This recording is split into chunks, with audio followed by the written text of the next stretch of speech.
اقوام متحدہ میں روس کے ایلچی کی ایران پر اسرائیل کے بلا اشتعال حملے کی مذمت۔ روسی ایلچی نے کہا کہ ایرانی سرزمین پر اسرائیلی حملوں کو جائز نہیں ٹھہرایا جا سکتا۔ عالمی برادری اشتعال انگیزی کے ساتھ خاموشی سے کھڑی نہیں رہ سکتی۔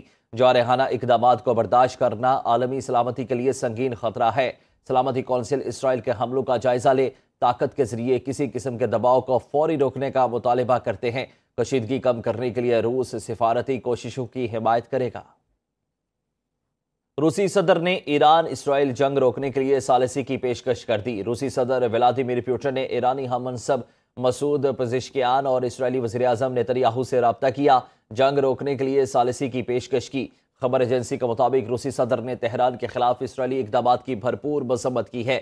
ولادیمیر پوٹن نے اسرائیلی وزیراعظم سے بھی ٹیلی فونک رابطہ کیا، ایران کے جوہری پروگرام پر بات کرتے ہوئے سفارتی حل پر زور دیا۔ صہیونی جنونیت سے خطے کا امن تار تار۔ اسرائیلی فوج نے 200 جنگی جہازوں سے ایران کے 8 شہروں پر حملہ کیا۔ اسرائیلی حملے میں حساس عسکری، جوہری اور سائنسی تنصیبات کو ٹارگٹ کیا گیا۔ اسرائیل کا ناتنز نیوکلیئر فیسلٹی مکمل طور پر تباہ کرنے کا دعویٰ۔ تہران، اصفہان، مشہد، تبریز، کرمانشاہ اور شیراز میں حساس مقامات اور پاسداران انقلاب کے ٹھکانوں کو نشانہ بنایا گیا۔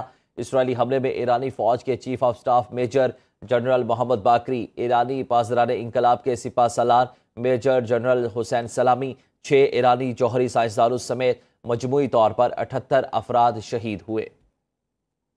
پاکستان نے ایران کے خلاف اسرائیلی جارحیت کی سخت ترین الفاظ میں مذمت کی ہے۔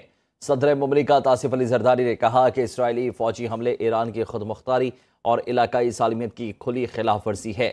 وزیراعظم شہباز شریف نے کہا کہ اسرائیلی حملہ انتہائی سنگین، غیر ذمہ دارانہ اور تشویشناک عمل ہے۔ اسرائیل کے ایران پر بلا اشتعال حملے کی شدید مذمت اور جانی نقصان پر ایرانی عوام سے گہری ہمدردی کا اظہار کرتے ہیں۔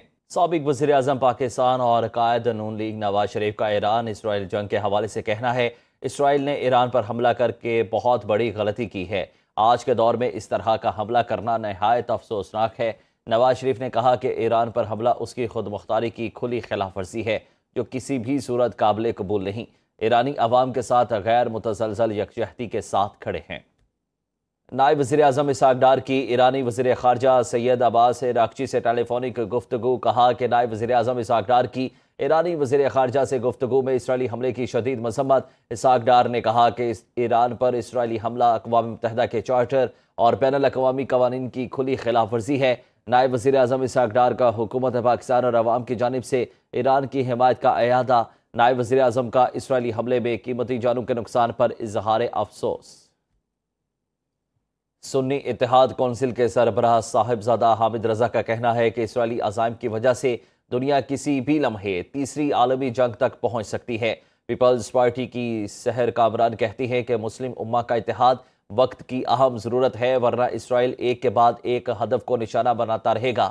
عدیل سرفراز کی رپورٹ دیکھیے۔ اسرائیلی جارحیت نے نہ صرف ایک خطے کو جوہری خطرات سے دوچار کر دیا ہے، یہ خدشہ بھی موجود ہے کہ پوری دنیا ان جنگی عزائم کی لپیٹ میں آ سکتی ہے۔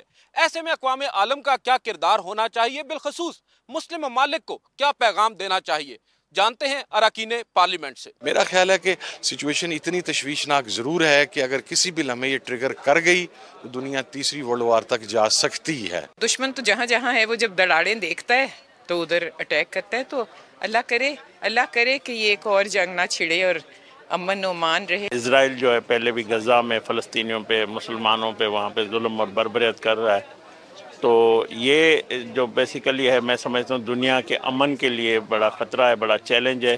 دیکھیں مسلم یونٹی بہت اس وقت ضروری ہے، ورنہ آپ یہ دیکھیں کہ ایک کے بعد ایک جو ہے وہ ہدف سامنے آتا جائے گا اور ہم ایک دوسرے کی طرف دیکھتے جائیں گے اور اسرائیل کی جارحیت بڑھتی جائے گی۔ OIC کے فورم سے ایک ملٹری ریٹیلیشن کی سٹیٹمنٹ فوری جاری ہونی چاہیے۔ اراکین پارلیمنٹ کے مطابق اب وقت آ گیا ہے کہ نہ صرف مسلم امہ یکجہتی کا پیغام دے، بلکہ اقوام عالم بھی خطے میں امن کے لیے اپنا فعال کردار ادا کرے۔ کیمرامین جاوید قریشی کے ساتھ عدیل سرفراز، سنو نیوز، پارلیمنٹ ہاؤس، اسلام آباد۔